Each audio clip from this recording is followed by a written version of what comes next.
আমাদের ফরিদপুরকে বিভাগ করতে হবে, নাম্বার 1। নাম্বার 2, ফরিদপুর পৌরসভাকে সিটি কর্পোরেশন করতে হবে। আমি একজন নারী হিসেবে, একজন সংসদ সদস্য হিসেবে এবং ফরিদপুরের একজন সন্তান হিসেবে আমি মোটা থেকে কয়েকটা কথা বলতে চাই।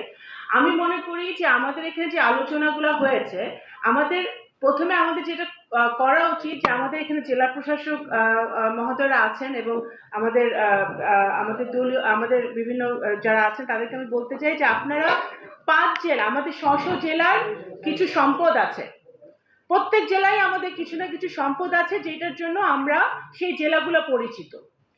ম্যান পাওয়ার হতে পারে, পাট তো অবশ্যই 5 জেলায় আছে, পেঁয়াজ আছে, এই জিনিসগুলো আমাদের আইডেন্টিফাই করা উচিত।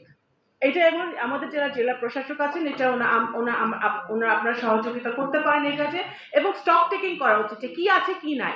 গোপালগঞ্জে হয়তো অনেক কিছু আছে কিন্তু কাজে দিচ্ছে না, ওইটাকে কর্মে পরিণত করতে হবে এবং সেই জায়গাটা আনতে হবে। আমাদের ফরিদপুরে কি নাই, মাদারীপুরে কি নাই বা কি আছে, সেই জায়গাগুলো স্টক টেকিং করে তারপরে আমাদের একটা কম্প্রিহেন্সিভ একটা প্রজেক্ট আমার মনে হয় তিতুমির ভাইকে আমাদের দেওয়া উচিত, সেটা আমি মনে করি। কারণ এখানে যেমন কিরণ ভাই একটা আইডিয়া দিয়েছেন, আমাদের খোকন একটা আইডিয়া দিয়েছে, বা আমাদের বিভিন্ন সংসদ সদস্য খুব ভালো ভালো প্রস্তাব দিয়েছেন। এই প্রস্তাবগুলো একীভূত করে একটা বৃহত্তর ফরিদপুরে, বিকজ আই ডেফিনেটলি এগ্রি যে বৃহত্তর ফরিদপুর বাংলাদেশের ইকোনমিতে অনেক বেশি অবদান রাখে এবং সেটার যথার্থ প্রতিদান এই ফরিদপুরের জনগণের পেতে হবে। একটা পদ্মা সেতু হয়েছে, কিন্তু পদ্মা সেতু পার হওয়ার পরে ভ্যান গাড়িতে করে আমাদের ইয়েতে ঘুরতে হয়, গ্রামেগঞ্জে যেতে হয়, রাস্তা নাই। তো পদ্মা সেতু পার হওয়ার পরে যদি আমার ভ্যানে চড়তে হয়, নৌকায় করে যেতে হয়, তাহলে তো সেটাকে আপনি একটা ইনক্লুসিভ ডেভেলপমেন্ট বলতে পারেন না।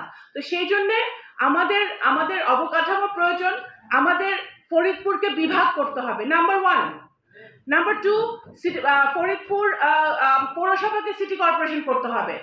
নাম্বার 3, আমাদের এখানে একটা বৃহত্তর ফরিদপুরের আমাদের জায়গা বুঝে, কারণ আমার এলাকায় নগরকান্দা একবার হয়েছিল একটা বিসিক করা, যেটা কাজ শুরু হয়েছিল, বন্ধ হয়ে গেছে। কিন্তু আমি মনে করি এখানে বিভিন্ন জায়গায় এক্সপোর্ট প্রসেসিং জোন বা ইকোনমিক জোন কোথায় করা যায় আমাদের এটা আইডেন্টিফাই করতে হবে।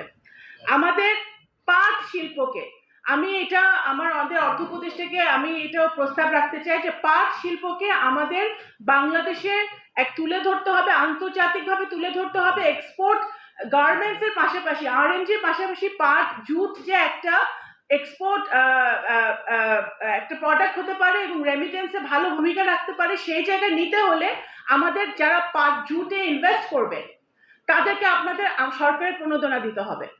আমাদের একজন নারী উদ্যোক্তা এখানে এসেছে, পেঁয়াজ নিয়ে কাজ করে, পেঁয়াজের বীজ নিয়ে কাজ করে। আই ওয়াজ রিয়েলি ইমপ্রেসড যে উনি কি করেছেন।